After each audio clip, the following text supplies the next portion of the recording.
Did you know there's a link between OCD, serotonin, and dopamine? If you didn't know, dopamine is a type of neurotransmitter. You have this too, because your body produces it.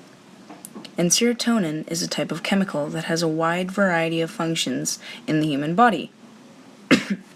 Hi, my name is Cavens, and welcome to Meg Reviews. In this episode, I will be reviewing the book O.C. Daniel. Daniel is a middle schooler who has OCD, and no one is aware at first. But as the story goes on, it gets more and more noticeable that he has OCD. Like at the beginning, he spends his whole time arranging water cups at football practice because his coaches don't let him play. For now. He also pretends that there are monsters that attack the field, and the only weakness is orange Gatorade, which so happens that he has. He also doesn't want to quit football because he's afraid that Max and the other boys in his football team will no longer be friends with him. And that's the only thing that interests him as well. He also tries to avoid the number 6 at all costs because of zaps. Zaps are things that people with OCD think they have to do or, want to do. Otherwise, this bad thing is going to happen to them. Or so they think. He also flips the light switch on and off over and over and over again, dozens of times over. When Sarah takes notice of Daniel's strange habits, when eventually she diagnoses Daniel with something.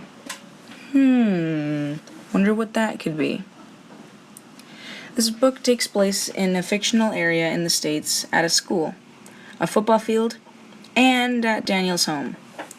The theme is Daniel having OCD and what it's like to have OCD.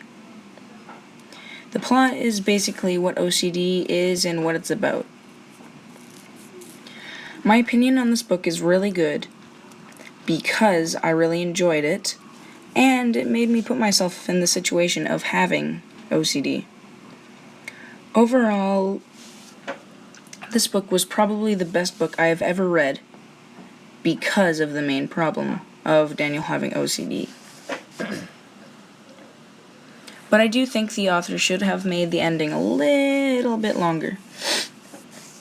I rate this book a 5 out of 5 because of how good the book was and how much I enjoyed it. The ratings for this book are also really good. It is a 4-star rating. Honestly, I read this book for hours. It was so good. My analysis is what serotonin and dopamine have to do with OCD. Scientists show that patients with OCD may experience an increase in dopamine in the prefrontal cortex and or a decrease on serotonin in the basal ganglia. This book, in my opinion, would be for kid readers for the age 10 and up, because younger would probably see past the message. I thought about this book after I read it for around 5 days, because I wanted to understand OCD, but now I do, and it really interests me. I really liked the author's writing style, because it was from Daniel's perspective of what is happening, and it was pretty easy to follow along. I felt like the book was incomplete, though, just because, in my opinion, I think the ending was a little bit too short. I think they should have continued it for a little bit. My favorite part of the book was near the ending where Daniel and Sarah meet again. If I was the author, again, I know I mentioned this a few times already, but I would have made the ending a little bit longer. Thank you for listening to my podcast. I hope you read the book.